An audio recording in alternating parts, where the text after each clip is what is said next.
በስመ አብ ወወልድ ወመንፈስ ቅዱስ አሃዱ አምላክ አሜን። ክቡር አባታችን መልአከ ኢዮር ቀሲስ መምህር አብይ ሐረጎ የዚች ታምረኛው ደብር አስተዳዳሪ፣ ሊቃውንተ ቤተ ክርስቲያን፣ አይንተ እግዚአብሔር ካህናት፣ ላይካነ ምስጢር ዲያቆናት፣ በዚህ በተቀደሰ ስፍራ የተሰበሰባችሁ የእናታችን የእመቤታችን የወለላይቱ እመቤት የድንግል ማርያም የኪዳነ ምሕረት የአስራት የቃል ኪዳን ልጆች የቅዱሳን መላእክት የጻድቃን የሰማዕታት ወዳጆች እንደምን አደራችሁ? አሜን። ወላዲተ አምላክ እመብርሃን ኪዳነ ምሕረት ለድነት ለበረከት በዚህ በተቀደሰ ስፍራ የጠራችን የሰበሰበችንም አምላክ ከተወዳጅ ልጇ ከጌታችን ከመድኃኒታችን ከኢየሱስ ክርስቶስ ጋር ክብር ምስጋና ይድረሳቸው። ዛሬ ሚያዝያ ስንት ቀን ነው? 30። በዚህ ዕለት ማንን ታስታውሳላችሁ ታስባላችሁ? ማንን? መጥምቀ መለኮት ቅዱስ ዮሐንስን። ሌላስ? ሌላ ማንን ታስታውሳላችሁ? ሐዋርያና ሰማዕት የሆነው አባታችን ወንጌላዊ ቅዱስ ማርቆስ ዛሬ ዓመታዊ ክብረ በዓሉ ነው። ሰማዕትነትና ቃል ኪዳን የተቀበለበት ታላቅ ቀን ነውና የመጥምቁ ዮሐንስና የቅዱስ ማርቆስ ጸሎትና በረከት ከሁላችን ጋር ይሁን። በነገራችን ላይ ዛሬ መጥምቀ መለኮት ቅዱስ ዮሐንስ የወር ነው የዓመት ነው? የወር። እስኪ የወር የምትሉ የዓመት የምትሉ ሁላችሁ ደግሞ ድምፀ ታቅቦች ነውም አይደለም የላችሁበትም። ዛሬ ቅዱስ ዮሐንስ ምኑ ነው? የወር ነው። ግን የወር ሆኖ ደግሞ የዓመት ነው። ትንሽ ግራ እንዳያጋባችሁ እሺ። የወር ሆኖ የዓመት ነው። የወር ሆኖ እንዴት የዓመት ይሆናል የሚለውን በጥቂቱ ልንገራችሁ። መጥምቀ መለኮት ቅዱስ ዮሐንስ የተወለደው ሰኔ 30 ቀን ነው። አንገቱን በሰይፍ ተቆርጦ ሰማዕትነት የተቀበለው መስከረም 2 ቀን ነው። ስለዚህ መጥምቀ መለኮት ቅዱስ ዮሐንስ መስከረም 2 ቀን አንገቱን ተቆርጦ ሰማዕትነት ከሆነ በኋላ ሰው መቼም አንገቱ ሲቆረጥ ደሙ ሲፈስ ምን ይሆናል? ይሞታል። መጥምቀ መለኮት ቅዱስ ዮሐንስ ከሌሎቹ ሰማዕታት ከሌሎቹ ቅዱሳን አንዱ ልዩ የሚያደርገው ነገር ምንድነው? መስከረም 2 ቀን መጥምቀ መለኮት ቅዱስ ዮሐንስ አንገቱን ከተቆረጠ በኋላ ከአንገቱ በታች ያለው አካሉ ሞቶ ተቀበረ መስከረም 2 ቀን። ነገር ግን ደግሞ ከአንገቱ በላይ ያለው ራሱ ደግሞ ሳይሞት ቀረና ሕያው ሆነንና የጌታችን የመድኃኒታችን የኢየሱስ ክርስቶስን ወንጌል ማስተማር ጀመረ። ቅዱሳን ሐዋርያት ሄሮድስ መጥምቀ መለኮት ቅዱስ ዮሐንስን በሰይፍ አስቆርጦ እንደገደለው ለጌታችን በነገሩበት ሰዓት የመጥምቀ መለኮት የቅዱስ ዮሐንስ አንገት ወደ ጌታችን መታ በሰገደችበት ሰዓት ጌታችን መድኃኒታችን ኢየሱስ ክርስቶስ ለታምርና ለምስክር እንዲሆን ሕያው እስትንፋሴን ባንቺ ላይ አሳድሬያለሁ፣ ዓለምን ዞረሽ ትሰብኪያለሽ ታስተምሪያለሽ ብሎ ክንፈ ጸጋ ሰጣትና ወይም ክንፍ አበቀለላትና የቅዱስ ዮሐንስ የተቆረጠው ራሱ ዓለምን ዞራ በተለይ ደግሞ በእስያና በአረብ ሀገራት ስለ ጌታችን ስለ መድኃኒታችን ስለ ኢየሱስ ክርስቶስ የባህሪ አምላክነት እየመሰከረች እያስተማረች ለ15 ዓመት ኖረች ማለት ነው። ለስንት ዓመት ኖረች አልኳችሁ? ለ15 ዓመት። ይሄ እጅግ በጣም እጹብ ድንቅ ነው። ለሚሰማው ሰው ደግሞ እንቆቅልሽና ግራ የሚሆን ነገር ነው። ምክንያቱም አንድ ሰው አንገቱን ተቆርጦ ከአንገቱ በታች ያለው አካሉ ተቀብሮ አንገቱ ደግሞ ሕያው ሆኖ ዓለምን እየዞረ ወንጌል አስተማረ ማለት ለማያምን ሰው ሞኝነት ነው። ለሚያምን ሰው ደግሞ የእግዚአብሔር እጹብ ድንቅ ስራ ነው። ስለዚህ ቅዱስ ዮሐንስ የተቆረጠው አንገቱ ዓለምን ዞራ ለ15 ዓመት ወንጌል ካስተማረች በኋላ ሚያዝያ 15 ቀን አርፋለች ማለት ነው። ከአንገቱ በታች ያለው የከበረው አካሉ መስከረም 2 ቀን ተቀበረ። ነገር ግን ሕያው የሆነችው አንገቱ ደግሞ ለ15 ዓመታት ዓለምን ዞራ ወንጌል ካስተማረች በኋላ በዚህ ባለነው በወርሃ ሚያዝያ በ15ኛው ቀን የቅዱስ ዮሐንስ የራሱ እረፍት ሆነ ማለት ነው። ስለዚህ አባቶቻችን ደግሞ ምን ያደርጋሉ? ሚያዝያ 15 ቀን በዓለ እረፍቱ ነው። እንደገና ደግሞ ሚያዝያ 30 ደግሞ ወርሃዊ ክብረ በዓሉ ነው። ስለዚህ ሁለቱን ከምናደርግ የሚያዝያ 15ቱን ወደዚህ ወደ 30 አምጥተን ብናከብረው ይሻላል ብለው ለምሳሌ ሁላችንም እናውቃለን በኢትዮጵያ ውስጥ እጅግ በጣም አስገራሚና በሚሊዮን የሚቆጠሩ ሰዎች የተፈወሱበት ብዙ ታምራት የተደረገበት አሁንም ብዙ ሰዎች የሚድኑበት የሚፈወሱበት በዚህ በምንጃር ውስጥ ያለው የመጥምቀ መለኮት የቅዱስ ዮሐንስ ገዳም አለ። ሸንኮራ ዮሐንስ የሚባል ማለት ነው። እንግዲህ በኢትዮጵያ ውስጥ አለ የሚባለው የቅዱስ ዮሐንስ ገዳም አንዱ እሱ ነው። በዛ ገዳም እንግዲህ ዛሬ የቅዱስ ዮሐንስን በዓለ ዕረፍቱን የሚያዝያ 15ቱን በዛሬ ያከብሩታል ማለት ነው። ስለዚህ በአዲስ አበባ አድባራት ላይ ይህንን ያደርጋሉ። ለምሳሌ እኔም ለ2 ዓመት ከ6 ወር ያገለገልኩበት እዚሁ አጠገባችን የምትገኘው ወይን አምባ የቅዱስ ዮሐንስ ታቦት ራሴ አስገብቼ እዛ እናከብር እናነግስ ነበረ። ዛሬም እዚያ ሚያዝያ 15 ቀን የነበረውን ወደ 30 አምጥተን እናከብራለን ማለት ነው። የመጥምቀ መለኮት የቅዱስ ዮሐንስ በረከት በሁላችን ላይ ይደርብን። ስለ ቅዱስ ዮሐንስ እንደው መወለዱን ተናግረናል፣ አስተምረናል፣ ገድሉንም ተናግረናል። እንደው ጥቂት ሚያዝያ 15 ቀን እንዴት እንደሞተ ትንሽ ብቻ ነግሬያችሁ ወደ ቀጣይ አገልግሎት እንሄዳለን። በዚህ በማርቆስ ወንጌል በምዕራፍ 6 ቁጥር 21 ላይ እንዲህ የሚል ቃል አለ። ምቹ ቀን በሉ፣ ምቹ ቀን ሆነላት። ይሄ እንግዲህ ቃል የሚያሳየን መጥምቀ መለኮት ቅዱስ ዮሐንስ የሚገደልበት የሚሞትበት ምቹ ቀን ሲፈለግ እንደነበረ ነው። ምቹ ቀን ሆነላት ይላል። ከላይ እንደምንመለከተው ቁጥር 17 ላይ እንዲህ ይላል፣ ሄሮድስ የወንድሙን የፊልጶስን ሚስት ሄሮዲያዳን አግብቶ ነበረ ይላል። የማንን ሚስት አልኳችሁ? የወንድሙን ሚስት፣ የእናት የአባቱን ልጅ የገዛ ወንድሙን ሚስት ቀማና ንጉሥ ነኝ፣ ንጉሥ አይከሰስ ሰማይ አይታረስ ተብሏልና ማንም አይከሰኝም፣ ማንም አይወቅሰኝም፣ ሕጉን ያወጣሁት እኔ ነኝ፣ ስለዚህ ሕጉ በእኔ ላይ አይሰራም ብሎ በመታበይ መንፈሳዊውንም ዓለማዊ ሕጉንም በመጣስ የገዛ ወንድሙን የፊልጶስን ሚስት ሄሮዲያዳን ነጠቀና ገባ። በእርሷም ምክንያት ራሱ ልኮ ዮሐንስን አስይዞ በወህኒ አሳስሮት ነበረ።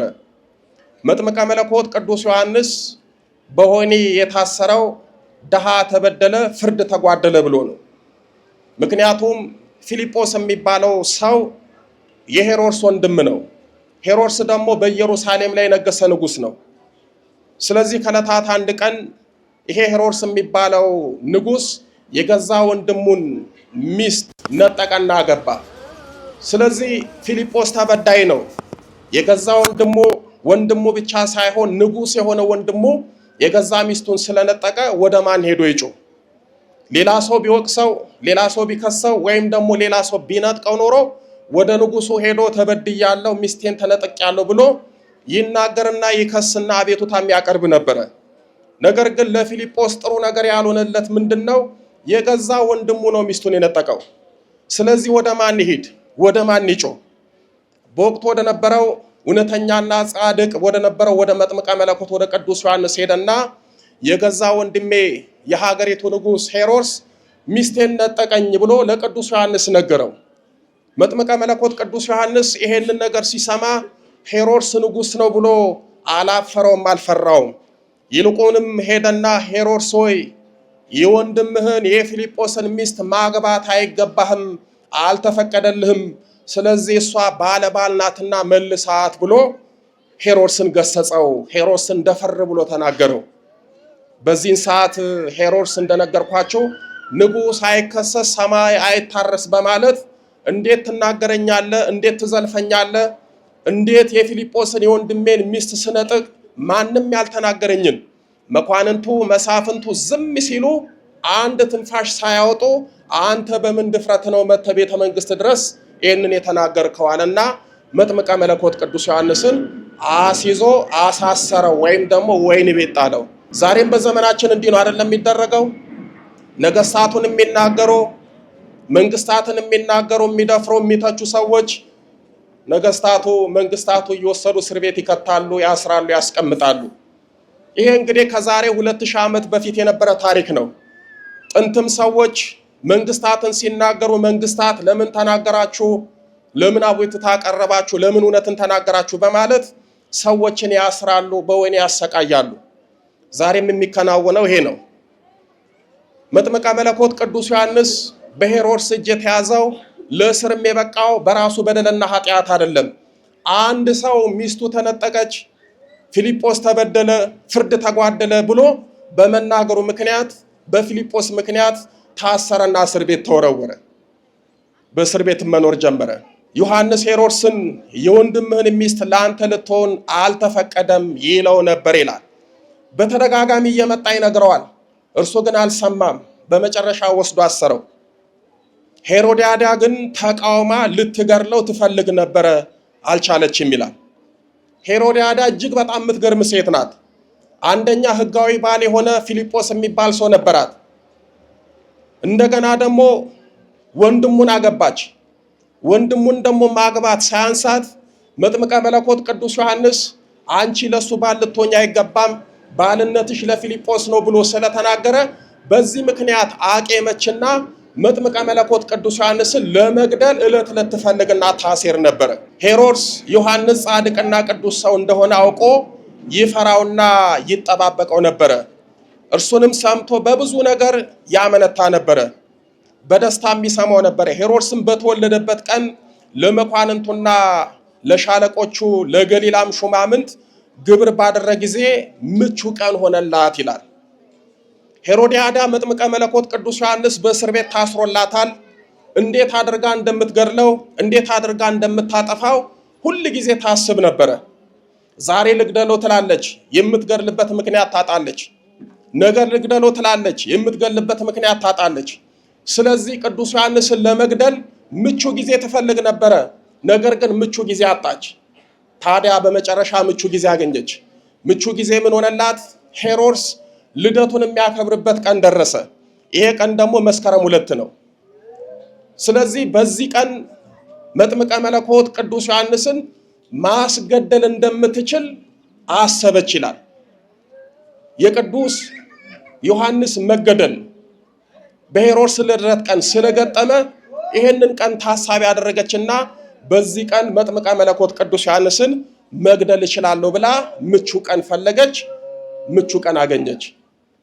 ዛሬም ጠላቶቻችን እኛን የሚጎዱበት ምቹ ቀን ይፈልጋሉ።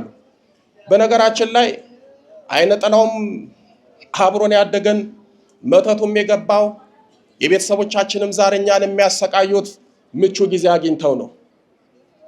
ለክፉ መናፍስት ምቹ ጊዜ ማለት የማንጸልይበት ጊዜ ነው፣ ያልጸለይንበት ዘመን ነው።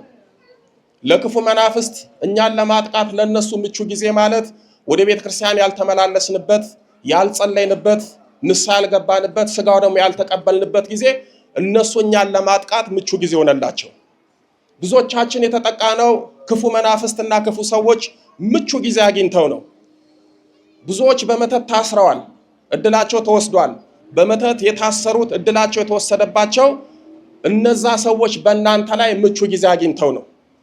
በማትጸልዩበት ስለ መናፍስት ውጊያ በማታውቁበት ያ ጊዜ ለነሱ ምቹ ስለነበረ እናንተን በቀላሉ አጠቁ፣ እድላችሁን ወሰዱ፣ ህይወታችሁን አመሰቃቀሉ። የገዛ የኔ የምትሉት ጓደኛ የእናንተን ህይወት ለማበላሸት በእናንተ ላይ ምቀኛ ለመሆን ክፉ ነገር ለመስራት ምቹ ጊዜ ይፈልጋሉ፣ ምቹ ጊዜ ያገኛሉ። ያንን ምቹ ጊዜ ሲያገኙ ነው እናንተን የሚጎዱት። ክፉ መናፍስት ምቹ ጊዜ ሲያገኙ ብቻ ነው ወደ ህይወታችን የሚገቡት፣ ህይወታችን የሚጠልቁት። ስለዚህ ሄሮድያዳ ቅዱስ ዮሐንስን ለማጥቃት ቅዱስ ዮሐንስን ለመግደል ምቹ ጊዜ አገኘች። ይህንን ምቹ ጊዜ መጠቀም አለብኝ አለች። በበዓሉ ቀን በልደቱ ቀን የሄሮድያዳ ልጅ ነበረች። ዘፈን አቀረበችለት በመኳንንቱ በመሳፍንቱ ፊት። ዘፈን ስታቀርብለት ሄሮድስ እጅግ በጣም በዘፈኗ ተደሰተና ተማረከ። ከዛ በኋላ በመኳንንቱ በመሳፍንቱ ፊት ምን አላት? እነሆ ባቀረብሽው ዘፈን ደስ ብሎኛል፣ ምን እንዳደርግልሽ ትፈልጊያለሽ? በእውነት የመንግስቴንም እኩሌታ ቢሆን እሰጥሻለሁ፣ ጠይቀኝ አላት። ልጅቷ ሕፃንና ብላቴና ትንሽ ነበረች። ምን እንደሚሰጣት አላወቀችም። የመንግስቱን እኩሌታ ቢሰጣት ሕፃን ናት፣ አታውቅም። ስለዚህ ምን አደረገች? ወደ እናቷ ወደ ሄሮድያዳ ሄደችና ንጉሱ እንዲህ አለኝ ምን ልበለው ስትል፣ እነሆ መንግስቱም የኛ ነው፣ ንግስናውም የኛ ነው። የመንግስቱን እኩሌታ ቢሰጥሽ እሱ ንጉስ ነው፣ እኔ ንግስት ነኝ። ስለዚህ ችግር የለውም። ነገር ግን የቅዱስ ዮሐንስን አንገት አስቆርጠ ስጠኝ በይና ጠይቂው አለች። ይህንን ክፉ ምክር ከእናቷ ሰማች። ከዛ ወደ ሄሮድስም ሄደች። የቅዱስ ዮሐንስን አንገት አስቆርጦ እንዲሰጣት ሄሮድስን ጠየቀች፣ ጥያቄ አቀረበች። በዚህን ሰዓት ሄሮድስ ደነገጠ፣ ፈራ፣ ሰውነቱ ራደ፣ ተንቀጠቀጠ። አንድም መጥምቀ መለኮት ቅዱስ ዮሐንስ ጻድቅ ነውና እሱም ባስገድለው ምን ይመጣብኛል ብሎ ፈራ። ሁለት ደግሞ ቃል ገብቷልና ቃሉን እንዳያጥፍ ውሸታም ንጉስ ነው እንዳይባል መኳንንቱን መሳፍንቱን አፈረና የገባውን ቃል ለመፈጸም ብሎ ለዚች ልጅ ይሻላት። ከዛ በኋላ ወደ ወይኔ ወይም ደግሞ ወደ እስር ቤት ሄዱ።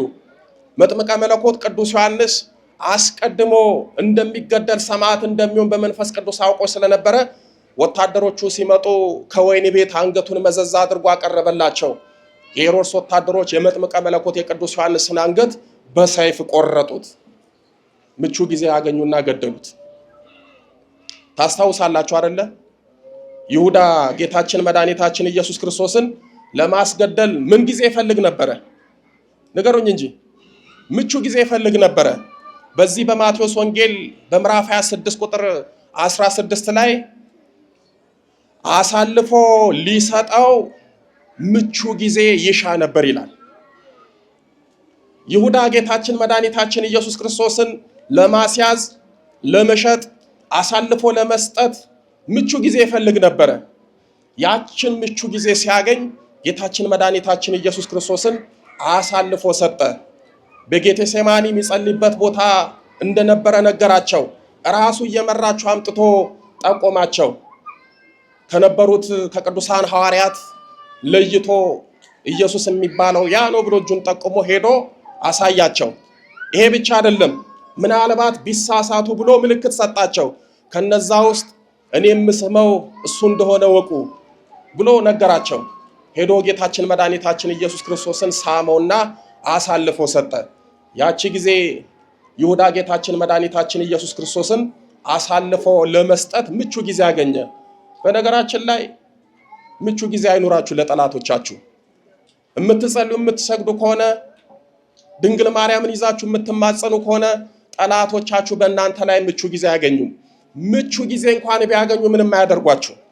እናንተን የሚያጠቁበት፣ ህይወታችሁን የሚያበላሹበት፣ እድላችሁን የሚወስዱበት፣ በትዳራችሁ፣ በስራችሁ፣ በህይወታችሁ ጣልቃ የሚገቡበትን ምቹ ጊዜ እንኳን ቢያገኙ እግዚአብሔር አምላክ ለነሱ እንዳይመች ያደርጋል። የምትጸልዩ ከሆነ እግዚአብሔር የጸሎታችሁን ዋጋ የሚከፍላችሁ በእንደዚህ አይነት ጊዜ ነው። ስለዚህ ይሁዳ ምቹ ጊዜ ያገኘና ጌታችን መድኃኒታችን ኢየሱስ ክርስቶስን አሳልፎ ሰጠው፣ አያስገድለው። ሄሮድያዳ መጥምቀ መለኮት ቅዱስ ዮሐንስን ለማስያዝ ለማስገደል ምቹ ጊዜ ትፈልግ ነበረ። ያ ምቹ ጊዜ እሱ የታሰረበት በወይን የተጣለበት ጊዜ ነው። ስለዚህ ምቹ ጊዜ ያገኘችና የቅዱስ ዮሐንስን አንገት አስቆረጠችው ይላል። በዛን ሰዓት የቅዱስ ዮሐንስ የተቆረጠውን ራስ ወታደሮቹ በወጪት ወይም ደግሞ በሰሃን አድርገው አምጥተው ለንጉሱ ሰጡት። ንጉሱም ደግሞ ለሄሮድያዳ ልጅ ለሁለቱ ሄሮድያዳ ሰጠ። ሄሮድያዳ ደግሞ ወሰደች፣ ወደ መኝታዋ አስገባች። የቅዱስ ዮሐንስን የከበረውን ራስ በወጪት አድርጋ ያዘች።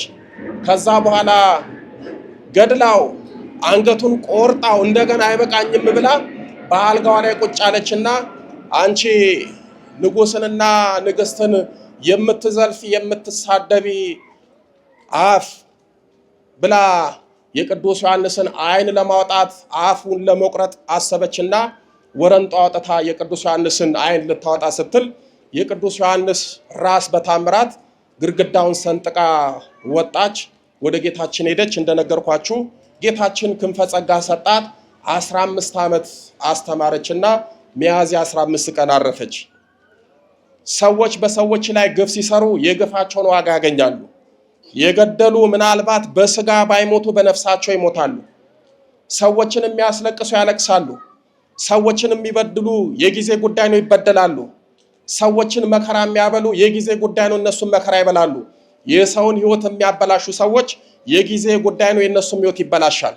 ሰዎች ላይ ክፉ ነገር የሚያሴሩ ክፉ ነገር የሚያደርጉ ሰዎች ሁሉ በእውነት እግዚአብሔር ጊዜና ሰዓቱን ጠብቆ የክፋታቸውን ዋጋና ብድራት ይሰጣቸዋል። ማንም በሰው ላይ ክፉ ነገር አድርጎ በነፃነት የሚኖር የለም። ምናልባት ሰውን በድለው ንስሐ ከገቡ እግዚአብሔር ይቅር ይላል። ነገር ግን የሰውን ሕይወት አበላሽተው አመሰቃቅለው ምናልባት ስናያቸው እኛ ላይ መተት ያደረጉት ሕይወታችንን ያበላሹት አምሮባቸው ምንም ነገር ሳይሆኑ ልታያቸው ትችላላችሁ። እናንተ የምታዩት የሥጋውን ነው፣ የነፍሱን አታዩም። እናንተ ምናልባት ፍርድ የምትጠብቁት ጊዜያዊ ሊሆን ይችላል። አሁን እኔ አንዳንድ ሰዎች እከሊት እንዲመተት አድርጋብኝ ትዳሬን አበላሽታ ሕይወቴን አመሰቃቅላ እድሌን ወስዳ እኔ ሰቃያለሁ እሷ አምሮባት ትኖራለች የሚሉ አሉ። አንዳንዱም ይመጣና መተት ያደረገብኝ ጓደኛዬ እድሌን፣ አእምሮዬን፣ ዕውቀቴን ወሰደ፣ እኔ ታሰርኩ፣ የወሱ ባለስልጣን ሆኖ ዶክተር ሆኖ ኢንጂነር ሆኖ ውጭ ሀገር ሆኖ እንደ ልቡ ይኖራል እያሉ ብሶት ይነግሩኛል። እናንተ የምታዩት የውጭውን ነው። እነዛ ሰዎች እኮ ሌሊት እየቃዡ እየተጨነቁ ነው የሚያድሩት። የሰው እድል የወሰዱ ሰዎች በሰው እድል እኮ ኖሮ አይመቻቸውም። ምናልባት እናንተ እግዚአብሔር ለምንድን ነው ያልፈረደልኝ? ለምንድን ነው ፍርድ ያልሰጠኝ? እኔ ጸልያለሁ፣ ሰግዳለሁ፣ ወደ አንተ ጮኻለሁ፣ ግን ክፉ ነገር ያሉብኝ ሰዎች ይኸው ተመችቷቸው ነው የሚኖሩት ልትሉ ትችላላችሁ። እናንተ የምትፈልጉት ጊዜያዊን ፍርድ ነው። እግዚአብሔር ጊዜያዊውን አይደለም የሚፈርደው፣ ዘላለማዊን ነው። በእናንተ ምክንያት ለዘላለም ይጎዳሉ። በእናንተ ምክንያት ለዘላለም በሲኦል ይቃጠላሉ። እግዚአብሔር ፍርድ የሚሰጠው አንዴ ነው። ዘላለማዊ ፍርድ ከሰጠ ማንም አይመልሰውም። ስለዚህ ሄሮድስና ሄሮዲያዳ የቅዱስ ዮሐንስን አንገት አስቆረጡ። በመጨረሻ የራሳቸው ተበላሸ። ቅዱስ ዮሐንስን ያስገደሉት እነሱ ግን በሕይወት አልኖሩም። ላሳጠርላችሁና በመጨረሻ እቺ ሄሮዲያዳ የምትባለው እጇ ተቆርጦ መሬት ተሰንጥቆ ውጣት እንደ ከሰል አራ ጠቁራ ሞተች። የቅዱስ ዮሐንስን አንገት አስቆርጠ ስጠኝ ያለችው ወለተ ሄሮዲያዳ ደግሞ አብዳ ራሱ ሄሮድስ በሰይፍ ቆርጦ ገደላት። በመጨረሻ ዮሐንስን ያስገደለው የፊልጶስን ሚስት የነጠቀው ራሱ ንጉሱ ሄሮድስ ደግሞ ተልቶ ሸቶ ፈንድቶ ሞተ። እግዚአብሔር ፈረደ አልፈረደም? ፈረደ። በስጋ ፈረደ፣ በነፍስ ደግሞ ለዘላለም ፈረደ። ስለዚህ መጥምቀ መለኮት ቅዱስ ዮሐንስ ለገደሉት ክፉ ላሉበት ሰዎች አስፈርዶ ነው የሞተው። አንዳንድ ጊዜ የእጃችንን እናገኛለን፣ የዘራነውን እናጭዳለን፣ ያስቀመጥነውን እናገኘዋለን። ስለዚህ ዛሬ መጥምቀ መለኮት ቅዱስ ዮሐንስ ያረፈበት ቀን ነውና የመጥምቀ መለኮት የቅዱስ ዮሐንስ ጸጋ በረከት በሁላችን ላይ ይደርብን። ምቹ ቀን ሆነላት ብሏልና በእውነት እግዚአብሔር አምላክ ለጠላቶቻችን ለምቹ ቀን አሳልፎ አይስጠን። የቅዱስ ዮሐንስ አምላክ ይጠብቀን። ወስብሐት ለእግዚአብሔር።